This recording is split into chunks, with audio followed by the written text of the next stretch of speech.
बिस्मिल्लाहिर्रहमानिर्रहीम।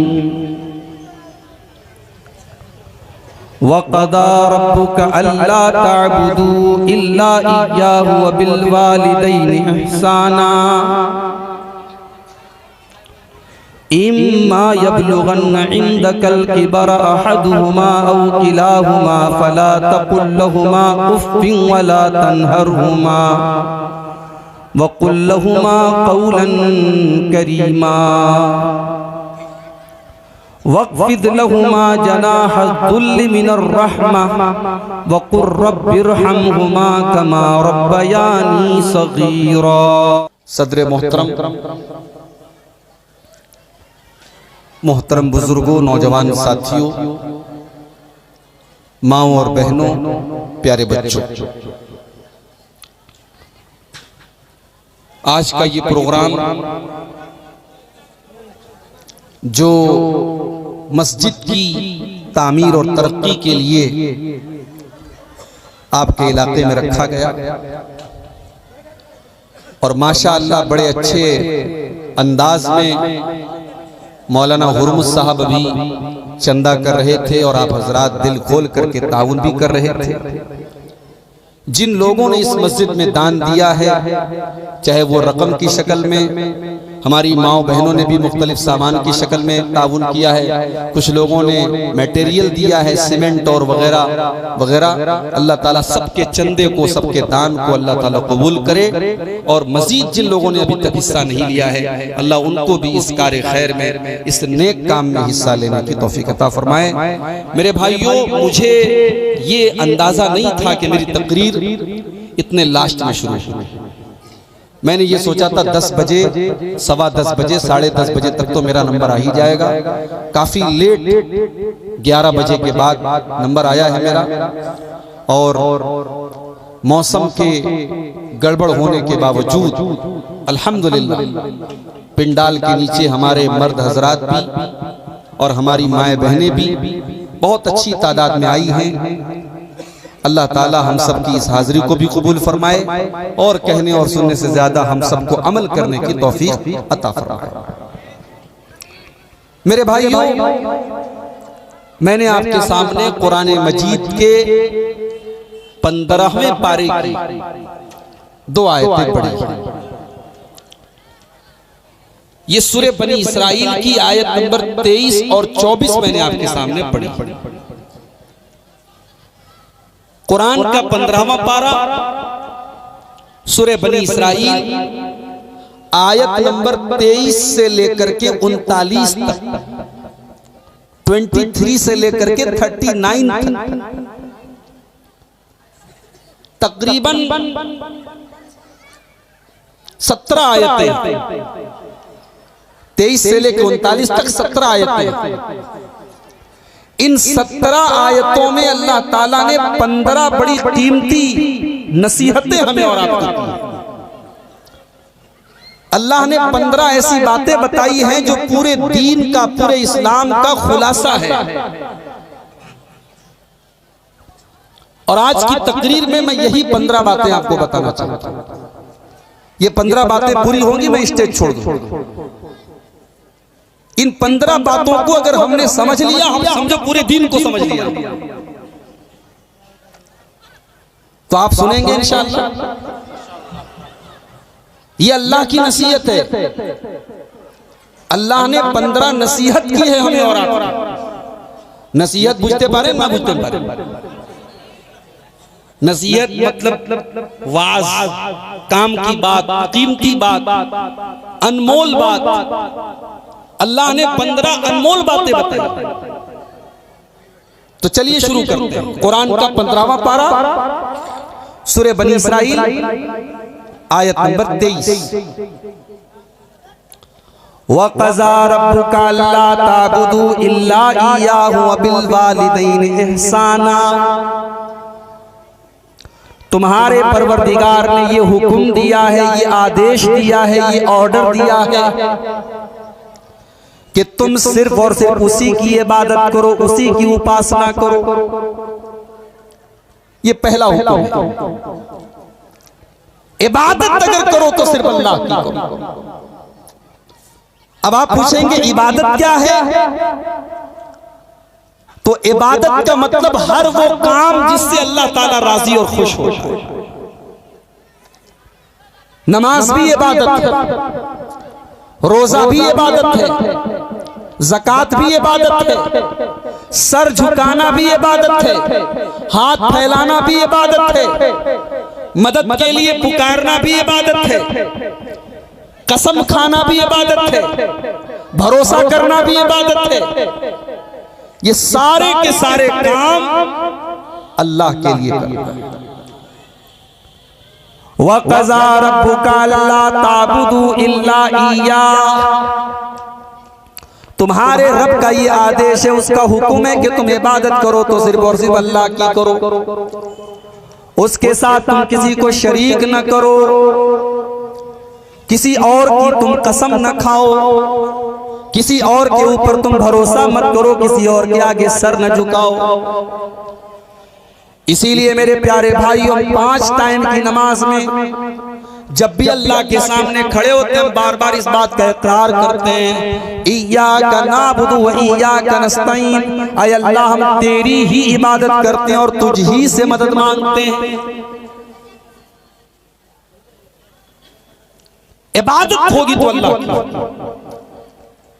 अब आप कहेंगे मौलवी साहब आपको हमको ये बताने की जरूरत नहीं, हम सब अहले हदीस लोग हैं, हम कब्र पे नहीं जाते, हम मजार पे नहीं जाते। बड़ी अच्छी बात है, मगर आपके कलिया चक में हमने ये हालात भी देखे हैं कि औरतें अपने बच्चों के बीमार होने पर उनके गले में तावीज पहनाती हैं। हमने ये भी देखा है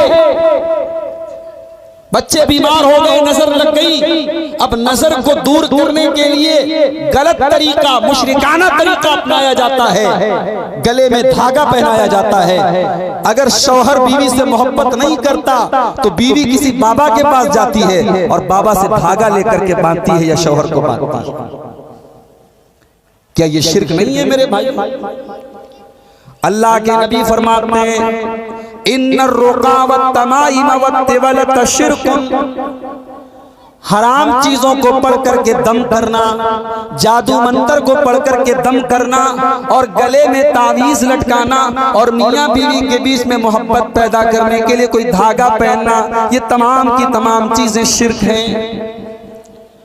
ये शिर्क है और शिर्क इतना बड़ा गुनाह है कि अल्लाह ने कुरान में ऐलान कर दिया, हम सारे गुनाहों को माफ कर देंगे मगर शिर्क को माफ नहीं करेंगे।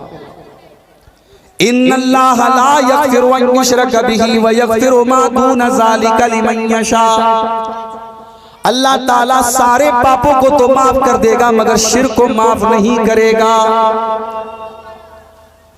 तो पहला हुक्म अल्लाह ताला यही दे रहा है, वक़ज़ा रब्बुका अल्ला ताबुदू इल्ला इय्या, कि तुम इबादत करो तो सिर्फ और सिर्फ अल्लाह की करो, तुम अल्लाह के साथ किसी को शरीक न करो। आज हालात ये हैं, कितने मुसलमान ऐसे, अभी बनारस से एक प्रोग्राम के अंदर मैं जा रहा था, अकबरपुर में, बनारस से 150 किलोमीटर दूर एक जगह है अकबरपुर, मैं वहां जा रहा हूं। अकबरपुर में एक बहुत बड़ी मजार है, बहुत बड़ा कब्र है, किसका? एक बहुत बड़े बाबा हैं, उनका नाम है हजरत मखदूम अशरफ साहब का मजार है। अल्लाह की कसम, ट्रेन में मुसलमान औरतों और मर्दों को मैंने इतनी मोहब्बत और अकीदत के साथ उस मजार के लिए सफर करते हुए देखा, ऐसा लग रहा है ये हज करने के लिए जा रहे हैं, ये उम्रा करने के लिए जा रहे हैं। और वहां से जब लौटने लगा देखा मजार का जो मजार को धोने के बाद जो पानी निकलता है, उस पानी को ड्रम और बर्तन में भर करके उसको तबर्रुक समझ करके लोग अपने साथ लेके जा रहे हैं। जो पानी इतना नजिस और नापाक है कि उस पानी से इस्तिंजा करना भी दुरुस्त न माना जाए, उस पानी को लोग तबर्रुक समझ करके पी रहे हैं। ये मुसलमान का अकीदा है। दुनिया का सबसे बड़ा पाप अगर कोई है तो शिर्क। अल्लाह ताला शिर्क को माफ नहीं करेगा। अल्लाह ने हमारी पेशानी को हमारी बॉडी में सबसे ऊंचाई पर रखा है। ये बॉडी का सबसे टॉप का हिस्सा है ये पेशानी, ये माथा। ये माथा अगर झुकना चाहिए तो अल्लाह की बारगाह में झुकना चाहिए। इसीलिए फरमाया इन्नहु मन युशरिक बिल्लाहि फक़द हर्रम अल्लाहु अलैहिल जन्ना, जो अल्लाह के साथ शिर्क करेगा अल्लाह ने उसके लिए जन्नत को हराम कर दिया है। वो जन्नत में नहीं जा सकता जो शिर्क करके दुनिया से जाएगा। इतना बड़ा गुनाह है ये शिर्क करना। अल्लाह ताला अपने नबी से कहता है कि ऐ मेरे नबी इन अशरकत लयहबतन्न अमलुका वलतकूनन्न मिनल खासिरीन। ऐ नबी अगर आपने भी शिर्क कर दिया तो आपके सारे के सारे अमाल बर्बाद हो जाएंगे, सारी नेकियां बर्बाद हो जाएंगी। जाहिर है अल्लाह के नबी शिर्क नहीं कर सकते, मगर अल्लाह ताला ने अपने नबी की उम्मत को समझाने के लिए अंदाज अपनाया है कि ऐ नबी अगर आप भी शिर्क कर देंगे तो आपके सारे अमल सारी नेकियां बर्बाद हो जाएंगी। तो अपने आप को हम और आप शिर्क से बचाएंगे। कभी कभी हम लोग बच्चों की कसम खा लेते हैं। मियां बीवी में झगड़ा हुआ, बीवी कहती मैं बच्चे की कसम खाती। या शौहर को कोई बात आ गई, उसने बीवी के सर पे हाथ रख के कहा मैं तेरे सर की कसम खाता हूं। हराम है ये सारी चीजें, शिर्क है। अल्लाह के अलावा किसी और की कसम आप नहीं खा सकते। तो पहला काम क्या करना है? शिर्क नहीं करना। ये बुनियाद है। समाज की और सोसाइटी की इस्लाह नहीं हो सकती जब तक हम और आप शिर्क से नहीं बचेंगे। एक चीज हो गई। नंबर 2, उसके बाद फरमाया रब्बुकुम आलमु बिमा फी नुफूसिकुम। मेरे बंदो अपने आप को बहुत पारसा न बनो, अपने आप को बहुत नेक मत जाहिर करो। तुम्हारे दिल के अंदर क्या है अल्लाह को खूब पता है। इन तकूनू सालिहीना फइन्नहु कान लिल अव्वाबीन गफूरा। अगर तुम नेक हो, अगर तुम सच्चे हो तो अल्लाह ताला तो अपने नेक बंदों को माफ करने वाला है। अगर तुम्हारा दिल सही है तो अल्लाह को खूब पता है। तुम अपनी पारसाई का ऐलान न करो, अपने नेक होने का तुम ऐलान न करो। उसके बाद तीसरा हुक्म, बड़े गौर से सुनिएगा, 15 बातें आपके सामने बयान करूंगा। पहला हुक्म शिर्क मत करना, दूसरा हुक्म माँ बाप के साथ अच्छा सलूक करना। अब तीसरा हुक्म सुन लीजिए, व आतिज़ल कुर्बा हक़्क़हु वल मिस्कीन। और अपने रिश्तेदार को उसका हक दो, और गरीब इंसान को उसका हक दो, और मुसाफिर को उसका हक दो। हमारा कोई रिश्तेदार है, गरीब है, जरूरतमंद है, हम मस्जिद में तो 10,000 रुपया दे रहे हैं, हम मदरसे में 50,000 दे रहे हैं। हमारा रिश्तेदार है, गरीब है, उसके घर में चूल्हा नहीं जल रहा है, उसके बच्चे भूखे हैं, और हम ज़कात की रकम उसको नहीं दे रहे हैं। ये बहुत बड़ा जुल्म है मेरे। आपकी ज़कात का, आपके दान का, आपके सदका खैरात का सबसे पहला हकदार अगर आपके खानदान और रिश्तेदार में अगर कोई है तो वो है।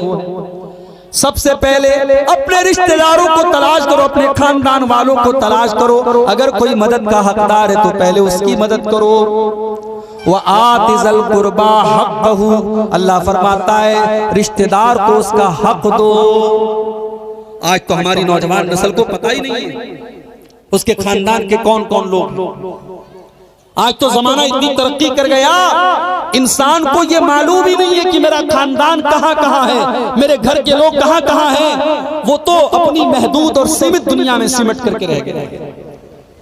इसीलिए अल्लाह के नबी फरमाते हैं ताल्लमू मिन अंसाबिकुम मा तसिलून बिही अरहामकुम। अपने रिश्तेदारों को पहचानने की कोशिश करो ताकि तुम उनके साथ रिश्ता जोड़ सको, उनके सुख दुख में काम आ सको। याद रखो कि जब तुम अपने रिश्तेदारों से रिश्ता जोड़ते हो फ़इन्नहा महब्बतुन फिल अहली व मनसातुन फिल असरी, उससे खानदान में मोहब्बत पैदा होती है और माल में बरकत पैदा होती है। रिश्तेदारों के ऊपर खर्च करने से माल कम नहीं होता है। अपने रिश्तेदारों के ऊपर खर्च कीजिए, अपने सुख और दुख में उनको शामिल कीजिए। ये कुरान का हुक्म है। आज तो हमने रिश्ते तोड़ के बैठे हम। और भाई भाई से आज नाराज है। कितनी जगहों पर तो बाप बेटे से बात नहीं कर रहा है। कितने खानदान में रिश्ते आज हम तोड़ करके बैठे। और इतना ही नहीं, मरने के पहले हम वसीयत करके जाते हैं अपने बच्चों को कि फलां से तुम रिश्ता मत रखना, मैंने सारी जिंदगी रिश्ता तोड़ के रखा है, तू भी रिश्ता तोड़ के रखना। हम अपने बच्चों को वसीयत करके जाते हैं, मना करके जाते हैं। ये हालात। ओ लोगों, रिश्ता तोड़ने वाले मत बनो, रिश्ता जोड़ने वाले बनो। अल्लाह के नबी फरमाते हैं ला यदखुलुल जन्नता कातिउन, रिश्ता तोड़ने वाला जन्नत में नहीं जाएगा। अल्लाह के नबी सल्लल्लाहु अलैहि वसल्लम फरमाते हैं ला यहिल्लु लिमुस्लिमिन याजुरा अखाहु फौका सलास, 3 दिन से ज्यादा किसी रिश्तेदार से ताल्लुक तोड़ लेना, कते ताल्लुक ही कर लेना जायज नहीं है। 3 दिन मैक्सिमम, अधिकतम 3 दिन तक आप किसी से बातचीत बंद कर सकते हैं, उससे ज्यादा बातचीत बंद करना हराम है। लोग बहनों से बात नहीं करते, बाप बेटे से बात नहीं करता, भाई भाई से बात नहीं करता। जरा सी कोई बात हो गई, सास बहू से बात नहीं करती, बहू सास से बात नहीं करती। ये नबी की हदीस हमेशा याद रखो। अगर आप अहले हदीस हैं, कुरान और हदीस पर चलने वाले हैं, तो ये हदीस आपको याद रहनी चाहिए कि किसी मुसलमान के लिए जायज नहीं है कि वो 3 दिन से ज्यादा किसी से ताल्लुक तोड़। तो ये तीसरा हुक्म, शिर्क मत करो, माँ बाप के साथ भलाई करो। और तीसरा हुक्म क्या है? अपने रिश्तेदारों को, गरीबों को और मुसाफिरों को उनका हक दो। उसके बाद चौथा हुक्म वला तुबज़िर तबज़ीरा, और फजूल खर्ची न करो, नाजायज पैसा खर्च न करो। इन्नल मुबज़्ज़िरीन कानू इख्वान शयातीन, बेशक फजूल खर्ची करने वाले शैतान के भाई हैं। आज आप शादी ब्याह को देख,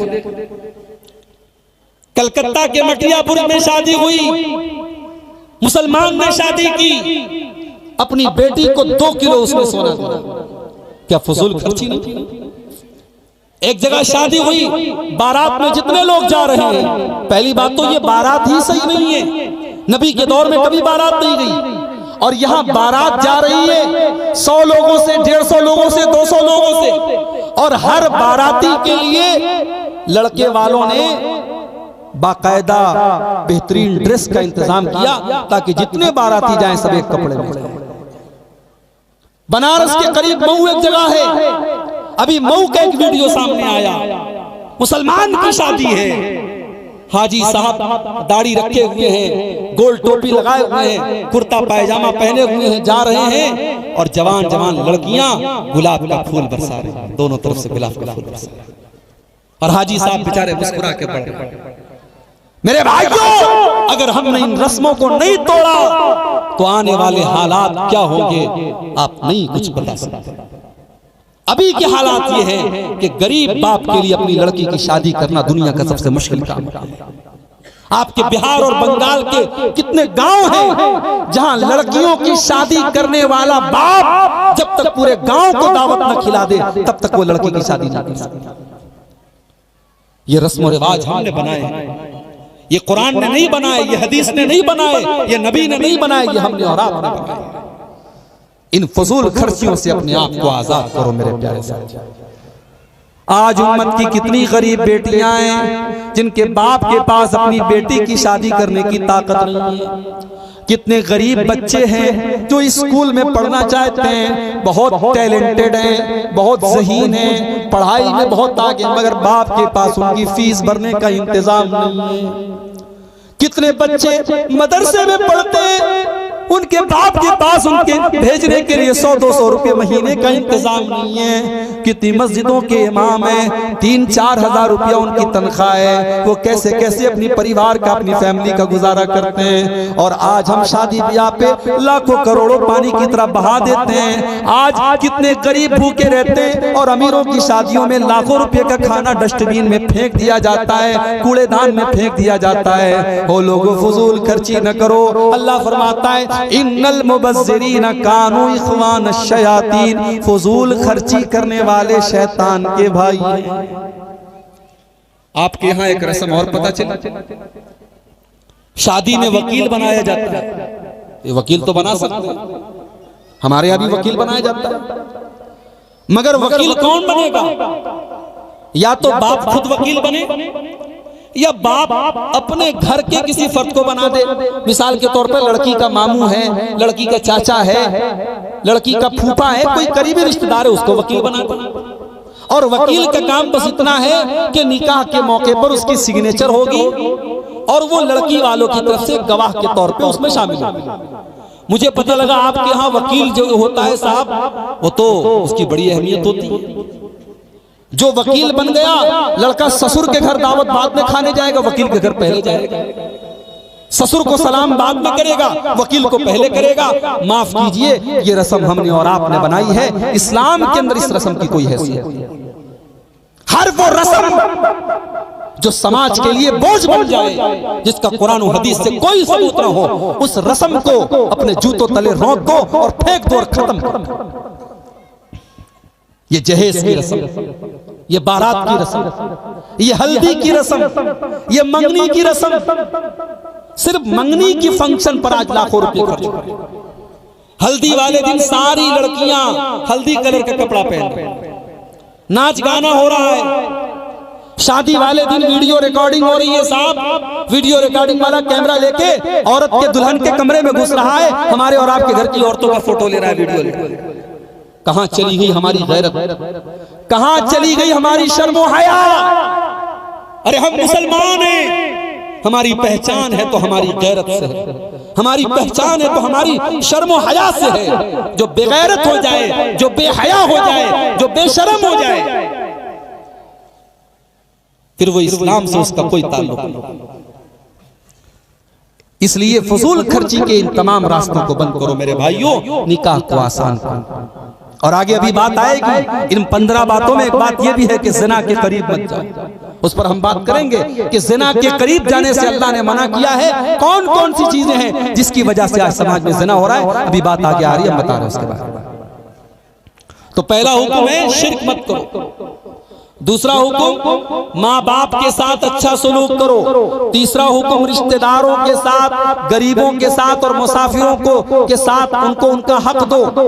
और चौथा हुक्म फजूल खर्ची न करो, बेशक फजूल खर्ची करने वाले शैतान के भाई। वकान शैतान लिरब्बिही कफूरा, और शैतान अपने रब का बहुत बड़ा नाशुक्रा है। तुम नाशुक्रे मत बनो। तुमको अल्लाह ने दौलत से नवाजा है, पैसे से नवाजा है, सही जगह अपना माल खर्च करो, इसलिए कि कयामत के दिन माल का भी हिसाब देना पड़ेगा। 5 सवालों का जवाब अब्दुल गफ्फार साहब को भी देना पड़ेगा, सभापति साहब को भी देना पड़ेगा, आपको भी देना पड़ेगा, मुझको भी देना पड़ेगा। 5 सवाल का जवाब दिए बगैर हम हिल नहीं सकते कयामत के दिन। उन 5 सवालों में एक सवाल ये भी होगा, वअन मालिही मिन ऐन इक्तसबहु व फीमा अनफक़हु। मेरे बंदे, हमने तुझको माल दिया था, तूने माल कहां से कमाया और कहां पर तूने खर्च किया। माल का हिसाब देना पड़ेगा। उसके बाद अगला हुक्म, व इम्मा तुरिज़न्नाहु मुब्तिगा रहमतिन मिर रब्बिका तरजूहा फकुल लहुम क़ौलन मैसूरा। अगर तुम्हारे दरवाजे पर कोई मांगने वाला आया, कोई फकीर आया, कोई साइल आया और तुम्हें उसको देने के लायक पैसा नहीं है, ताकत नहीं है, तो तुम नरमी के साथ, प्रेम के साथ, मोहब्बत के साथ मीठी बोली बोल करके उसको विदा कर दो। तुम्हारे दर पर, तुम्हारे दरवाजे पर अगर कोई मांगने वाला आया है तो उसको डांट कर, फटकार कर, जलील करके तुम्हें भेजने का अधिकार नहीं है। तुम्हें उसको लौटाना भी है तो प्यार और मोहब्बत के साथ। आज तो हम लोग दान भी करते हैं तो एहसान जता के करते हैं। गरीब को कंबल बांट रहे हैं तो फोटो खींच रहे हैं उसका। रमजान के महीने में किसी को राशन की किट दे रहे हैं तो पहले फोटो लेते, वीडियो बनाते, उसके अखबार में फोटो आता है, फेसबुक पर फोटो आता है, तब बेचारे की मदद करते हैं। पहले के दौर में कहावत थी, नेकी कर दरिया में डाल। अब कहावत बदल गई, अब नेकी कर फेसबुक पर डाल, नेकी कर यूट्यूब पर डाल, नेकी कर सोशल मीडिया पर डाल, नेकी कर अखबार में डाल। आज ये हालात हो गए मेरे भाई। तो किसी गरीब को जलील मत करो, उसकी भी एक इज्जत है, उसका भी एक आत्मसम्मान है। अगर किसी गरीब की मदद कर रहे हो तो चुपके से मदद करो, और मदद नहीं कर सकते हो तो कम से कम मीठी बोली बोलो, उसको जलील मत करो। वइम्मा तुरिज़न अन्हुम इब्तिगा रहमतिम मिर रब्बिका तरजूहा फकुल लहुम क़ौलन मैसूरा। किसी गरीब को देने के लायक अगर तुम्हारे पास ताकत नहीं है, पैसा नहीं है, धन दौलत नहीं है, तो तुम अच्छी बात बोल करके उसको विदा कर दो। ये हो गई पांचवी। छठी बात, वला तजअल यदक मगलूलतन इला उनुकिका वला तबसुतहा कुल्लल बस्ति फतक़उद मलूमन महसूरा। और ऐ मेरे बंदो, बहुत कंजूस भी मत बनो, बहुत सखी भी मत बनो। इतने कंजूस मत बनो कि बीवी बच्चों का हक मारने लगो, और इतने सखी भी न बनो कि दान तो कर रहे हो, चंदा तो दे रहे हो, घर में खाने को नहीं है, बीवी के पास ढंग के कपड़े नहीं है, तुम्हें अल्लाह ने बहुत नवाजा है, तुम मस्जिदों में दे रहे हो, मदरसों में दे रहे हो, लेकिन बीवी बच्चों की जायज जरूरतों को पूरा नहीं कर रहे हो। अल्लाह ने कहा बीच का रास्ता निकाल, अपने हाथ को अपनी गर्दन से बिल्कुल मिला मत दो, और बिल्कुल अपना हाथ खोल भी मत दो, यानी कंजूस भी मत बनो और बहुत सखी भी मत बनो। दरमियान का रास्ता अपनाओ, बीच का रास्ता अपनाओ। जानते हो, बीवी बच्चों के ऊपर खर्च करने पर भी सवाब मिलता है। हमारी माए बहनें हैं ना, वो डिमांड करती रहती है। एक मौली साहब के पास एक आदमी आया, जब बोला मौली साहब मेरी बीवी कह रही है कि सास ससुर की सेवा करना इस्लाम में कहीं नहीं लिखा है, कुरान में कहीं पर भी नहीं लिखा है कि सास की सेवा करो, ससुर की सेवा करो। अगर कहीं लिखा है दिखा दीजिए, मैं सास की भी खिदमत करूंगी, ससुर की भी करूंगी, और जब नहीं लिखा है तो मैं नहीं करूंगा। तो मौलवी साहब के पास वो आदमी आया, उसने कहा मौलवी साहब मेरी बीवी ऐसा ऐसा कह रही है। मौलवी साहब ने कहा बीवी तो बिल्कुल सही कह रही है, कहीं नहीं लिखा है कुरान में, कहीं हदीस में नहीं लिखा है कि सास की खिदमत करना और ससुर की खिदमत करना ये बहू का हक है। लेकिन अपनी बीवी को जाकर ये भी बता दो कि कुरान और हदीस में ये भी नहीं लिखा है कि बीवी को सोने की चूड़ी पहनाई जाए, बीवी को 2000 की बनारसी साड़ी पहनाई जाए, बीवी को हर महीने अच्छा नया कपड़ा दिलाया जाए, नई चप्पल दिलाई जाए। बीवी से जाके कह दो कुरान में कहीं नहीं लिखा है कि बीवी को शॉपिंग कराई जाए और बीवी को एक से एक कपड़ा दिलाया जाए। ये तमाम चीजें हक नहीं है, मगर शौहर करता है क्योंकि उसे बीवी से मोहब्बत है। इसी तरीके से अगर बीवी को अपने शौहर से मोहब्बत है तो जिस तरीके से शौहर का ख्याल रखती है, शौहर के माँ बाप का भी ख्याल रखे, शौहर के माँ बाप को अपने माँ बाप समझे। तो आज ये उल्टा मामला हो रहा है, लोग अपने बीवी बच्चों पर भी खर्च नहीं करते। अल्लाह के नबी फरमाते हैं तुम अल्लाह ताला को खुश करने के लिए जो भी खर्च करोगे तुम्हें सवाब मिलेगा। हत्तल लुक़मत तज़उहा फी इमरातिका, यहाँ तक कि तुम अपनी बीवी के मुंह में जो लुक़मा डालोगे उसका भी तुमको सवाब मिलेगा। बीवी को आप जो खाना खिला रहे हैं, बच्चों को जो खाना खिला रहे हैं, बच्चों को स्कूल में पढ़ा रहे हैं, उनकी तालीम पर खर्च कर रहे हैं, इस पर भी आपको सवाब मिलेगा अगर आप जायज तरीके से पैसा कमा रहे हैं और जायज तरीके से पैसा खर्च कर रहे हैं। तो ये पांचवी चीज हो गई। अल्लाह ने फरमाया कि कंजूसी मत करो और हद से ज्यादा सखावत का रास्ता मत अपनाओ, बीच का रास्ता।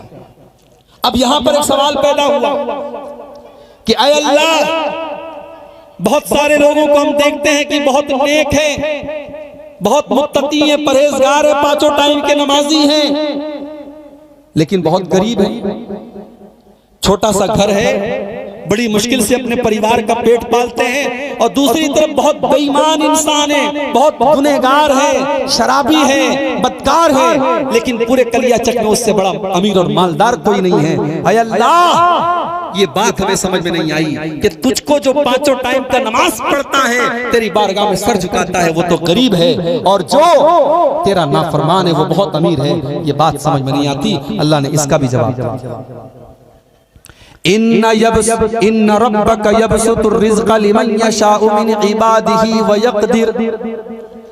तुम्हारा रब जिसके लिए चाहता है रोजी को खोल देता है और जिसके लिए चाहता है रोजी को तंग कर देता है। जिसको चाहता है करोड़पति बना देता है, जिसको चाहता है गरीब बना देता है। इन्नहू कान बिइबादिही खबीरम बसीरा। अल्लाह को खूब पता है किसको दौलत देनी चाहिए, किसको नहीं देनी चाहिए। दौलत देने का मतलब ये नहीं है कि अल्लाह उससे खुश हो गया, और किसी को दौलत नहीं दी इसका ये मतलब नहीं कि अल्लाह उससे नाराज है। दौलत की तकसीम तो अल्लाह अपनी हिकमत के साथ करता है। किसी को अमीर बनाया, किसी को गरीब बनाया, किसी को महल में रखा, किसी को झोपड़ी में रखा। इसका यह मतलब नहीं कि अमीर से अल्लाह खुश हो गया और गरीब से नाराज हो गया। उसके बाद बड़े गौर से सुनिएगा, छठी चीज, वला तक़तुलू औलादकुम खशियत इमलाक। और ऐ ईमान वालों, अपनी औलाद को तुम कत्ल न करना, अपनी औलाद की हत्या न करना, फाका कशी के डर से, इस डर से कि तुम्हारी औलाद कल क्या खाएगी, उसको खाना कैसे नसीब होगा, इस डर से अपनी औलाद को कत्ल न करना। इन कत्लहुम नहनु नर्ज़ुकुहुम व इय्याकुम। तुम्हारी औलाद को भी रोजी हम देते हैं और तुमको भी रोजी हम देते हैं। इन कत्लहुम कान खितान कबीरा। औलाद को कत्ल करना बहुत बड़ा गुनाह है। अल्लाह के नबी जब दुनिया में आए तो अरब के अंदर कुछ कबीले ऐसे भी थे जहां लड़कियों को पैदा होने के बाद मार डाला जाता था। लड़कियों को, औरतों को पैदा होने के बाद जमीन में गाड़ दिया जाता था। और यही डर सताता था लोगों को कि ये लड़की कल बड़ी होगी, इसकी शादी करनी पड़ेगी, इस पर पैसा खर्च करना पड़ेगा। लड़का होगा तो कमा के लाएगा, लड़की के ऊपर तो खर्च करना पड़ेगा। यही सोच थी। वो लड़कियों को पैदा होने के बाद जमीन में गाड़ देते थे। 1400 साल गुजर गए। इंसान आज बहुत तरक्की कर गया, चांद पर पहुंच गया, रॉकेटों की सैर करने लगा। जमाना बहुत तरक्की कर गया, मगर लड़कियों के मुतालिक जो सोच थी वो आज भी नहीं बदली। 1400 साल पहले भी लड़कियों को कत्ल कर दिया जाता था और आज भी लड़कियों को कत्ल कर दिया जाता है। मेरे प्यारे भाइयों, 1400 साल पहले पैदा होने के बाद मारा जाता था और आज पैदा होने भी नहीं दिया जाता। माँ के पेट में बच्चा होता है और अल्ट्रासाउंड करा करके ये चेक कर लिया जाता है। अगर माँ के पेट में लड़की है तो माँ के पेट में उसको खत्म कर दिया जाता है, उसका एबॉर्शन कर दिया जाता है, उसको नष्ट कर दिया जाता है, उसको एबॉर्शन के जरिए उसके बदन के टुकड़े टुकड़े कर दिए जाते हैं। आप जाकर के YouTube के ऊपर वीडियो देख लीजिए मेरे भाइयों। जब एबॉर्शन होता है उस मासूम बच्चे को कैसे माँ के पेट में उसकी बोटी बोटी काटी जाती है, कैसे उसके टुकड़े टुकड़े किए जाते हैं। अरे उस मासूम का क्या कसूर है, उसको दुनिया में आने के पहले ही तुमने मार दिया। औलाद का कत्ल आज भी हो रहा है। आज भी अस्पतालों के बाहर डस्टबिन में और कूड़ेदान में आपको मासूम बच्चियों की लाश मिल जाएगी। पैदा होने के बाद उनको डस्टबिन में डाल दिया गया और फेंक दिया गया। आज की इस मॉडर्न दुनिया में, इस पढ़ी लिखी दुनिया में, इस सिविल दुनिया में, इस तहजीब याफ्ता दुनिया में ये हो रहा है। वला तक़तुलू औलादकुम खशियत इमलाक। पेट के डर से अपनी औलाद को कत्ल न करो। तुमको भी रोजी हम देते हैं, तुम्हारी औलाद को भी रोजी हम देते हैं। तुम ये मत समझो कि अपने बच्चों को तुम खिलाते हो। नहीं नहीं, 2013 में मेरी शादी हुई और 2014 में मेरी पहली बेटी सुंदुस हुई। मैं अपना वाक़या आपको बता रहा हूँ, सच्चा वाक़या। 2013 में जब मेरी शादी हुई मैंने महसूस किया कि मेरी जो आमदनी है, मेरी जो रोजी रोटी है, शादी के बाद अल्लाह ताला ने उसमें और बरकत दी। जब मेरी शादी हुई, मेरी बीवी की तकदीर भी मेरे साथ जुड़ गई। अल्लाह ने मेरी बीवी के हिस्से की रोजी भी मुझको। और 2014 में जब मेरी पहली बच्ची होती है मैंने महसूस किया कि मेरी रोजी में और बरकत हुई, इसलिए कि अब एक बेटी की तकदीर भी मेरे साथ हुई।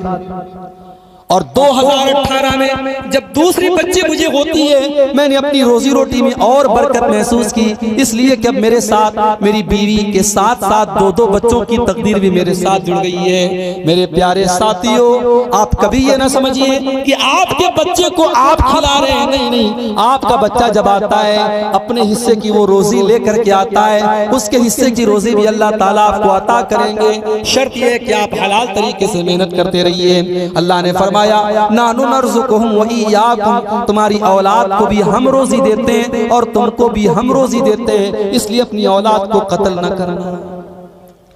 कलकत्ता चले जाओ, कितने गैर मुस्लिम आपको मिलेंगे, वो रिक्शा चला रहे हैं, वो ऑटो चला रहे हैं, वो टोटो चला रहे हैं, बहुत गरीब इंसान है मगर अपनी बेटी को तालीम दिला रहे हैं, अपने बेटों को पढ़ा रहे हैं। और आप कलियाचक में चले जाओ, मालदा में चले जाओ, लड़का जवान हुआ, लड़का बड़ा हुआ और अभी तो 12 साल का 13 साल का हुआ, उसकी स्कूल की तालीम छुड़ा दी गई, उसकी पढ़ाई को रोक दिया गया और बच्चे को काम पे लगा दिया गया।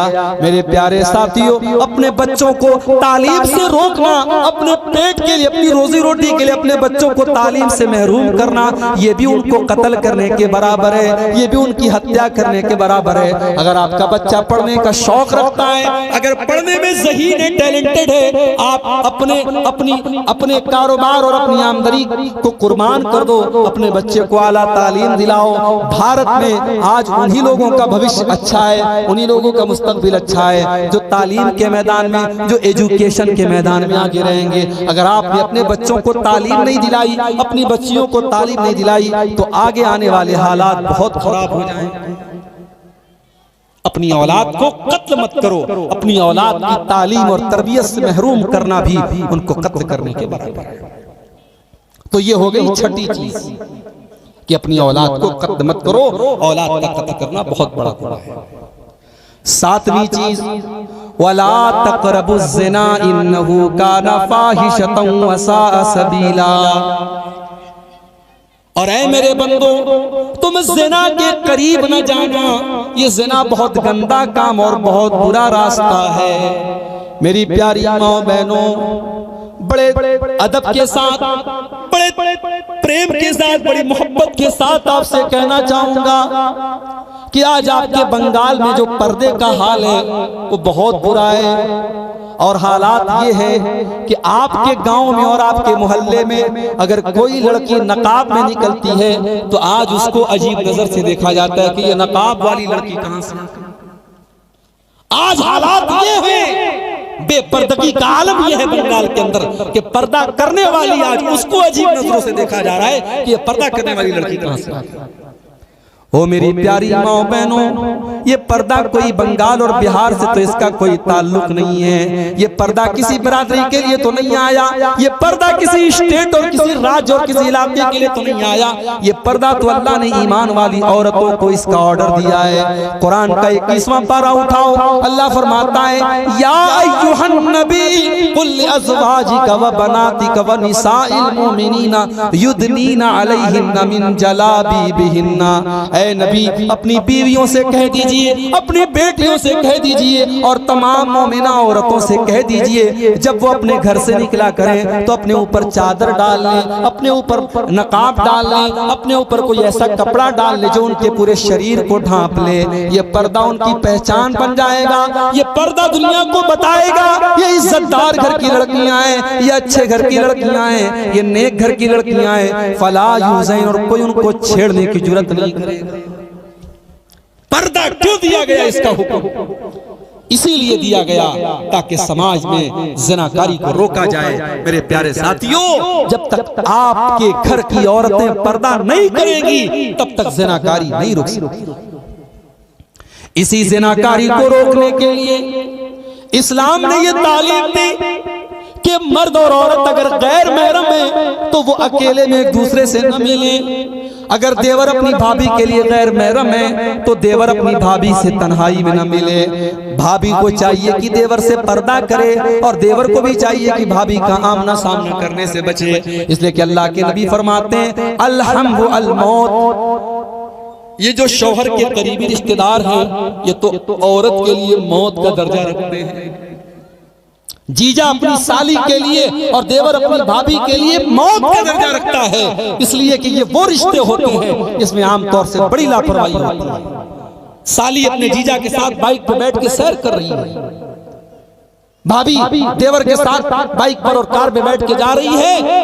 इन रिश्तों में ज्यादा लापरवाही होती है, और जब लापरवाही होती है तो फिर गुनाह का काम होता है, बदकारी होती है, और जब बदकारी होती है तो जाहिर है दुनिया में सजा मिले न मिले, आखिरत में वो मौत की सजा है। मेरे प्यारे साथियों, इस ज़िना को रोकने के लिए इस्लाम ने ये तालीम दी। यहाँ तक अल्लाह के नबी ने फरमाया, ला तुसाफिरन इम्रातुन इल्ला व माहाज़ु महरम, औरत सफर न करे मगर कोई महरम रिश्तेदार साथ में हो। बगैर महरम के औरत सफर न करे। यहाँ तक फरमाया कि हज और उम्रा का सफर भी बगैर महरम के औरत न करे। ये सारी तालीमात क्यों बताई गई? ताकि ज़िना का समाज से वजूद खत्म हो जाए। मगर आज ज़िना हो रहा है, और इस कदर हो रहा है, शादी करने के लिए लाख 2 लाख की जरूरत है, और ज़िना करने के लिए 1000-500 रुपये का। कोई बस्ती ऐसी नहीं, कोई शहर ऐसा नहीं, कोई गांव ऐसा नहीं जहां आज मुसलमान लड़के और लड़कियां इस गलत काम में मुलव्विस न हो। मेरे प्यारे भाइयों, अगर ज़िना को रोकना है, आप निकाह को आसान कीजिए, लड़के लड़कियों की सही टाइम पर शादी कर दीजिए, और रस्मों रिवाज से अपने आप को दूर कीजिए। दीनदार घर का रिश्ता मिल जाए तो जल्दी से निकाह कर दीजिए। अल्लाह के नबी फरमाते हैं, इज़ा खतबा इलैकुम मिम्मन तर्ज़ौन दीनहु व खुल्क़हु फज़व्विजूहु, जब तुम्हारी लड़की के लिए कोई अच्छा रिश्ता मिल जाए तो जल्दी से अपनी लड़की की शादी उससे कर दो। अगर ऐसा नहीं करोगे, अगर तुम ऐसा नहीं करोगे, तकुन फितनतुन फिल अर्ज़ि व फ़सादुन अरीज़, तो जमीन के अंदर बहुत सारा फितना फैल जाएगा और फसाद फैल जाएगा। और फसाद इस कदर फैल चुका है कि आज रोजाना इस तरीके की खबरें आ रही हैं कि मुसलमान लड़कियां आज गैर मुस्लिमों के साथ भाग रही हैं, फरार हो रही हैं, उनके साथ इश्क और मोहब्बत का चक्कर चलता है, उसके बाद उससे शादी करती हैं और इस्लाम को छोड़ करके गैर मुस्लिम के मजहब में दाखिल हो जाती हैं। और ये खबर किसी एक जगह से नहीं आ रही है, कलकत्ता से भी आ रही है, मालदा से भी आ रही है, बनारस से भी आ रही है, दिल्ली और मुंबई से भी आ रही है। पूरे भारत में इस तरीके की प्लानिंग की जा रही है। मेरे प्यारे साथियों, बचा लो अपनी कौम की बेटियों को, बचा लो अपनी बच्चियों को। बड़ी प्लानिंग के साथ जाल को बुना गया है और बड़ी गहरी साजिश रची गई है। अपनी लड़कियों को बचा लो, उनको बताओ पर्दा क्या चीज होती है, उनको बचाओ, बताओ कि इज्जत और आबरू क्या चीज होती है।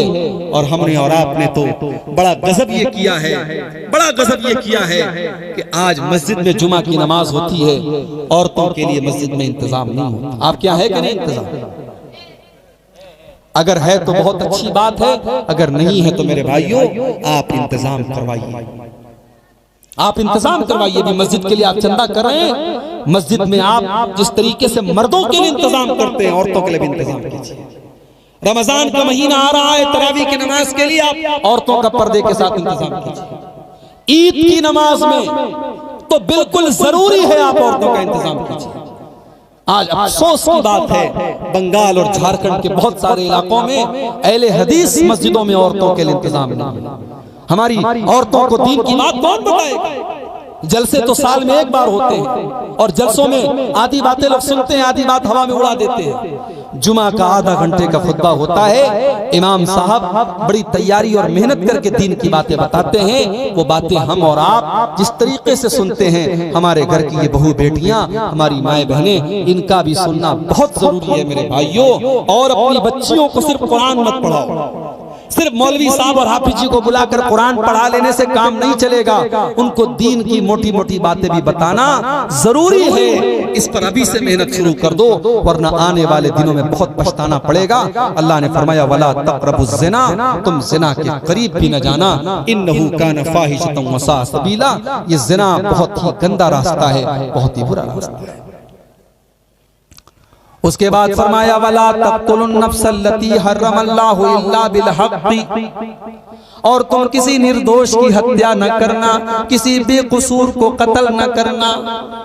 ओ मीडिया वालों, तुमने इस्लाम को आतंकवाद से जोड़ने के तो बहुत सारे तुमने रास्ते निकाले, कभी कुरान की इन आयतों का मतलब भी तो पब्लिक के सामने बताओ। इस्लाम अगर आतंकवाद का मजहब होता, इस्लाम अगर दहशतगर्दी की तालीम देता, तो कुरान की इन आयतों का क्या मतलब है? अल्लाह कह रहा है वला तक़तुलुन नफ्सल्लती हर्रमल्लाहु इल्ला बिलहक़्क़ि, जिसको कत्ल करने का आदेश अल्लाह ताला ने नहीं दिया है। किसी निर्दोष, किसी बेकसूर की हत्या करने की इजाजत नहीं है। और अगर किसी ने किसी को कत्ल किया है, आज तो जरा जरा सी बात पे कत्ल हो जाता है। अखबार में खबर आती है 1000 रुपये के लिए, 2000 रुपये के लिए, औरत के सोने के लॉकेट के लिए उसका हत्या कर दिया, उसका कत्ल कर दिया जाता है।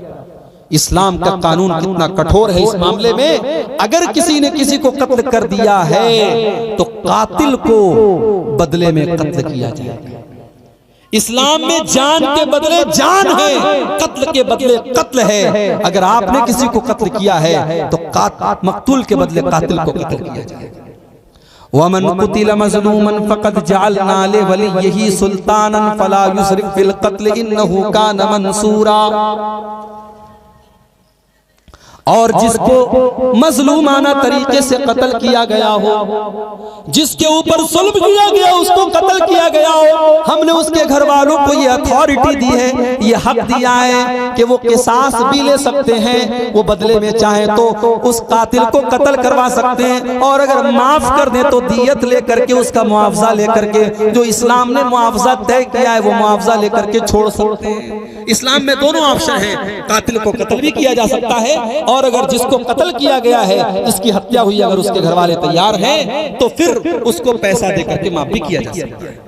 अब 2-4 बातें और रह गई हैं, जल्दी जल्दी सुन लीजिए। मुझे भी अभी सफर पे निकलना है, थका आ रहा हूँ और 12:15 के करीब हो रहे। ये कत्ल करने की बात करने के बाद अल्लाह ने एक अजीब बात कही। अल्लाह ने फरमाया वला तक़रबू मालल यतीम इल्ला बिल्लती ही अहसन, और यतीम के माल के करीब न जाना। जिस बच्चे के बाप का इंतकाल हो गया है, जो अनाथ है, जो यतीम है, उस यतीम के माल के करीब न जाना, उस यतीम के माल को नाजायज तरीके से न खाना। यहाँ तक कि जब वो यतीम बच्चा जवान हो जाए, बालिग हो जाए, तब उसका माल उसको दे देना, उसकी रकम उसको दे देना, उसके बाप ने जो पैसा छोड़ा था वो पैसा उसको दे देना। वअऊफू बिल अहदी, और ऐ मुसलमानों, तुम वादे को पूरा करने वाले बनो, तुम जुबान के पक्के बनो। इन्नल अहद कान मसऊला, अल्लाह ताला क्या वादे का सवाल किया जाएगा। आज कारोबार की दुनिया में, अभी मटिया बुर्ज में मेरा जुमा का खुतबा था, पूरा कारोबारी इलाका है।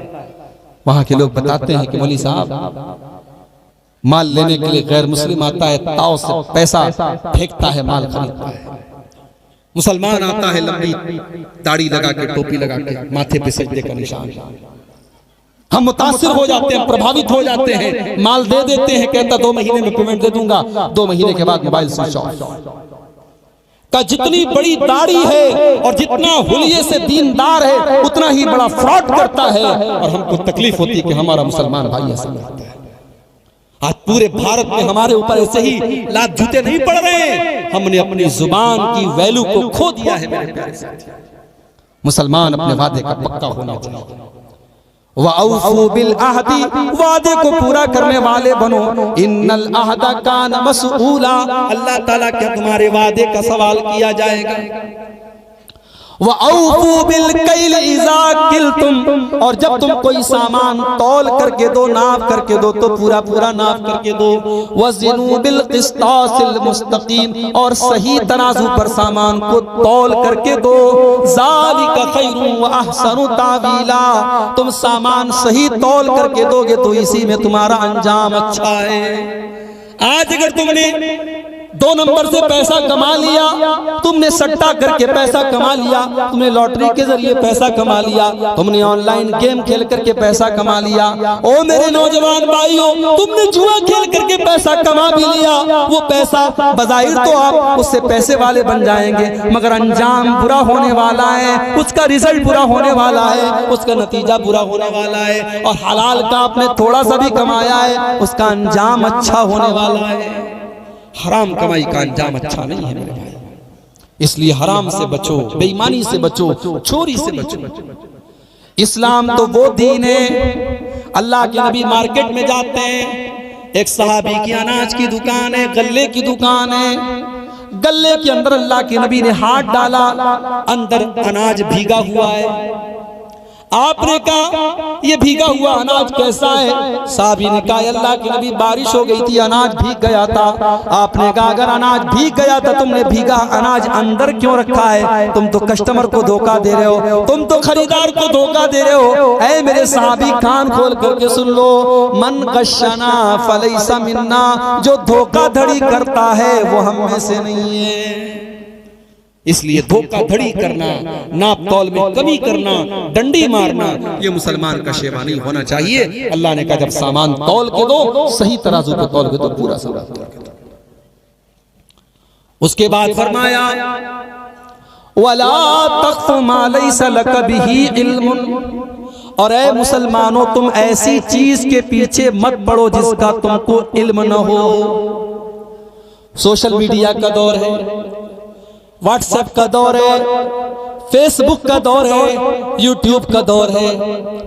आपके पास कोई वीडियो आया, आपको लगा कि यार बात तो सही है, आपने फट से शेयर कर दिया, आपने दोस्तों को भेज दिया, आपने फेसबुक के ऊपर फैला दिया।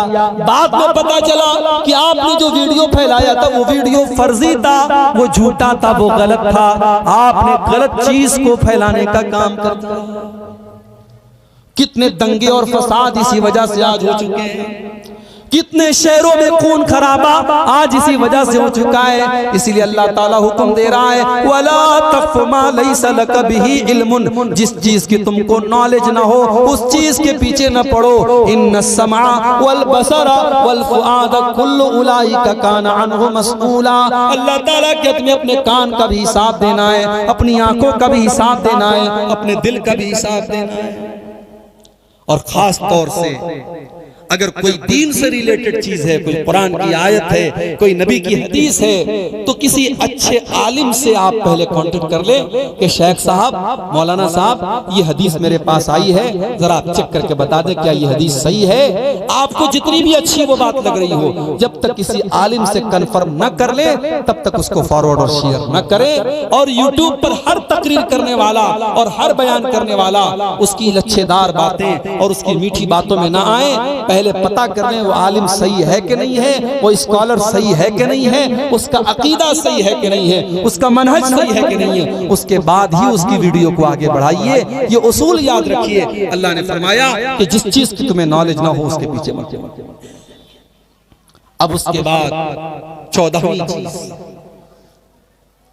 वला तमशी फिल अर्ज़ि मराहा, और ऐ मुसलमानों तुम जमीन में अकड़ करके न चलना, तकब्बुर न करना, घमंड न करना।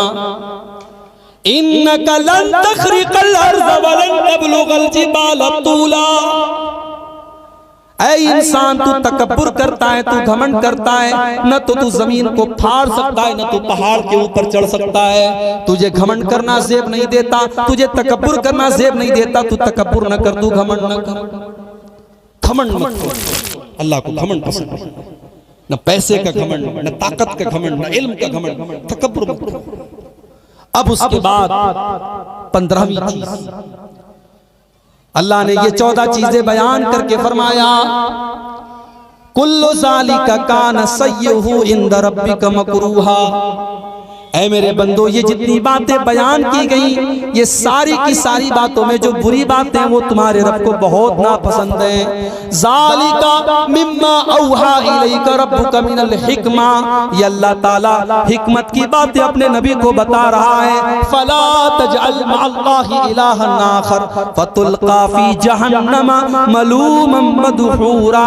और 15वीं नसीहत अल्लाह ताला ये कर रहा है कि ऐ मेरे नबी और ऐ मेरे नबी के मानने वालों, तुम अल्लाह के साथ किसी को शरीक न करना, वरना तुम जलील करके जहन्नम में डाल दिए जाओगे।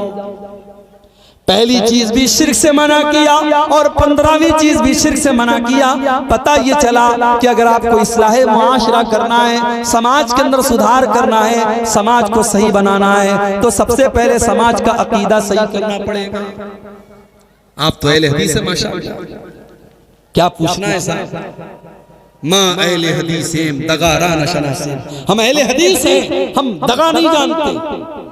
अरे कहे के अहले हदीस हैं, अहले हदीस होने के बावजूद अगर आज तक हमारी मस्जिद में जुमा के दिन 2 अज़ान हो रही है तो फिर हमें और आपको अपने आप को अहले हदीस नहीं कहना चाहिए। जब हमारे सामने हमारे नबी का उसवा मौजूद है, हमारे नबी का नमूना मौजूद है कि नबी के दौर में 1 अज़ान होती थी, उस्मान गनी रजी अल्लाह अन्हु के दौर में 2 अज़ान हुई थी, एक खास मकसद के तहत हुई थी। आज उसकी जरूरत भी नहीं है, लाउड स्पीकर का काम है, पूरे मोहल्ले में सबको पता चल जाएगा। आज अगर 2 अज़ान हो रही है तो मेरे भाइयों, इसका मतलब कि कहीं ना कहीं कुरान और हदीस पर अमल करने के मामले में हम और आप पीछे। इसी तरीके से मुझे यहाँ के कुछ भाइयों ने बताया कि फर्ज नमाज के बाद इज्तिमाई दुआ नहीं होती है, लेकिन कुछ लोग बड़ी तकलीफ में रहते हैं, मौलवी साहब थोड़ा दुआ करा दीजिए। यकीनन आप दुआ कर सकते हैं। दुआ नमाज पढ़ने के बाद अगर आपको अल्लाह से कुछ मांगना है, आपका पर्सनल मैटर है, आपका जाती मामला है, आप अल्लाह से मांग सकते हैं दुआ, कोई मसला नहीं है। मगर 2 बात याद रखिए, एक होती है इज्तिमाई दुआ। इमाम साहब ने हाथ उठाया, सब लोगों ने हाथ उठाया, इमाम साहब दुआ कर रहे हैं, बाकी सब लोग आमीन कह रहे हैं। ये जो शक्ल है फर्ज नमाज के बाद, ये शक्ल साबित नहीं है नबी से। इज्तिमाई दुआ का सबूत नहीं मिलता। अगर इज्तिमाई दुआ आप कर रहे हैं तो आप गलत काम कर रहे हैं, सुन्नत से इसका कोई सबूत नहीं मिलता। इनफरादी तौर पर अलग अलग अगर आप करना चाहें कर सकते हैं, जरूरी नहीं है। अगर आप ये समझते हैं कि साहब नमाज पढ़ा और दुआ नहीं किया, दुआ मांगना जरूरी है, ऐसा कोई मसला नहीं। आप मांगना चाहे मांग सकते हैं, इज्तिमाई नहीं मांगना है, जरूरी समझ कर नहीं करना। इसी तरीके से मैयत का ऐलान मस्जिदों में होता है, हमारे बनारस में भी होता है, कर सकते हैं, मगर ऐलान को ऐलान ही रहने दिया जाए। लाउड स्पीकर का दौर है भाई साहब, मोहल्ले में किसी का इंतकाल हुआ, आपने एक बार ऐलान कर दिया, काफी। बगैर लाउड स्पीकर के सलाम फेरने के बाद इमाम साहब ने अगर बता दिया कि फला साहब का इंतकाल हो गया है, असर के बाद मिट्टी है, आप लोग शामिल हो जाइए, वो भी काफी। लेकिन जो अल्लाह के नबी ने मना किया है, जो दौरे जाहिलियत का एक तरीका था, जिसको अरबी में नई बोलते हैं, कि बार बार मरने वाले का नाम लेकर के ऐलान किया जा रहा है, आज वो शक्ल हमारी मस्जिदों में जो राइज हो रही है वो मुनासिब नहीं है। 1-2 बार आपने यानी लोगों को खबर करने की हद तक बता दिया काफी है, लेकिन बार बार मैयत का नाम लेकर के ऐलान करना ये मुनासिब नहीं है। तो मेरे भाइयों, हम और आप कुरान और हदीस पर पक्के चलने वाले बने, हमारा ओढ़ना बिछौना कुरान और सुन्नत हो। अल्लाह से दुआ है अल्लाह ताला हम सबको इसकी तौफीक अता फरमाए। ये 15 बातें जो बयान की गई हैं, अल्लाह ताला उन पर सब पर हमको अमल करने की तौफीक अता फरमाए। मौसम की बेइतदाली के बावजूद आप हजरात अभी तक बड़े सब्र सुकून के साथ बैठे रहे। अल्लाह आप सबके जमा होने को, हम सबके जमा होने को कबूल फरमाए। अल्लाह कहने सुनने से ज्यादा अमल की तौफीक अता फरमाए। जब तक हम दुनिया में जिंदा रहें, इस्लाम पर जिंदा रहें और हम सबका खात्मा ईमान पर हुआ। आमीन। व आखिर दावाना अल्हम्दुलिल्लाहि रब्बिल आलमीन। अस्सलामु अलैकुम।